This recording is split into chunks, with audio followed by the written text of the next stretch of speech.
Hello, I'm Andrew. And I'm Christine. Today, let's make sense of... Oh, and in case it wasn't completely obvious? The Harry Potter universe is a pretty unique one when it comes to things not making sense, since the explanation for any apparent oversights or holes can be something as simple as because magic. However, the magic in Harry Potter follows rules. Spells have certain effects, artifacts perform certain functions. In many cases, these effects and functions are very clearly laid out for us and set very clear expectations about their use in the Harry Potter world. Where making sense of things with because magic starts to fall down is when the plot and characters seem to conveniently forget about those rules. Perhaps one of the most famous examples of this is the use of the Marauder's map, an enchanted map that shows the entire known grounds of Hogwarts School as well as identifying every person's name and location on those grounds. Seems rather straightforward until you start to think about Peter Pettigrew. Peter Pettigrew was the wizard that betrayed Lily and James Potter, the late parents of Harry Potter, to the dark wizard calling himself Lord Voldemort. Before that, however, he and James Potter were friends when they attended the Hogwarts School of Witchcraft and Wizardry together. Throughout the movie series, it's revealed that James Potter and friends got up to all kinds of shenanigans at Hogwarts, including creating the aforementioned map and learning how to shapeshift into animals. All of this leads to the big reveal that Ron's despised pet rat Scabbers is actually the wanted criminal Peter Pettigrew. It also presents a rather serious problem. The map is introduced by Fred and George Weasley when they give the map to Harry in his third year at Hogwarts. They explain to Harry that they have had the map since their first year, and while it's unclear exactly how long it took them to actually get the map to work, it has at least been long enough for them to memorize what they were most interested in, the school's hidden passages. So it was at least a year, if not two, that they were walking around with a functioning Marauder's map. But if that's the case, why didn't they ever see that Peter Pettigrew was basically sleeping in the same bed as their brothers? First Percy, Scabbers' original owner, and then Ron. Shouldn't they have been at least a little suspicious?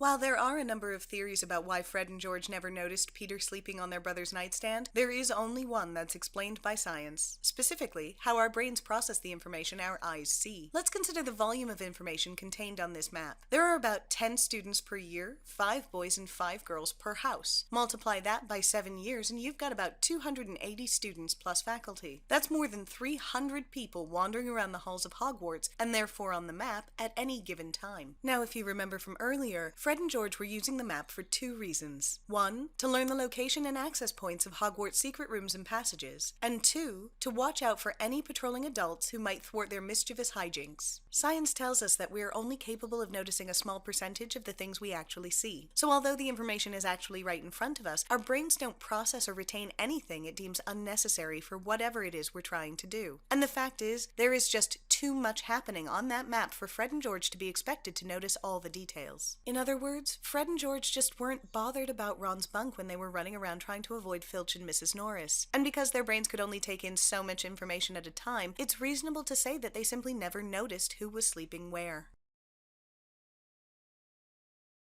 Regardless of that, however, the final and most obvious problem with the magic of the Marauder's map is that neither Fred nor George noticed that the most infamous dark wizard in history was walking around the halls of Hogwarts. Given that he was attached to a teacher, one of the people they were specifically checking on, you would certainly expect them to notice. At first, it seemed as though an easy solution would be to say because magic and claim that Voldemort clearly had some kind of magical camouflage that kept him under the Ministry of Magic's radar. And if it worked against the Ministry, why wouldn't it work on the map? Unfortunately, while that's logical, there really isn't any evidence to support it except for the fact that the Ministry of Magic seems to be completely unaware of Voldemort's existence. But it just doesn't seem right to solve one plot hole with another, especially when there is another explanation.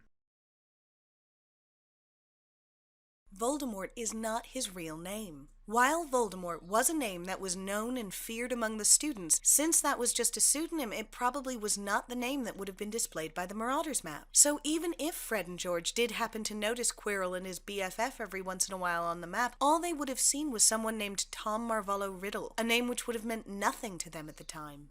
Thanks for watching. We'd like to note that all copyrights belong to their respective owners. Please remember to support the film industry by watching movies at your local theatre or by renting or buying the DVDs.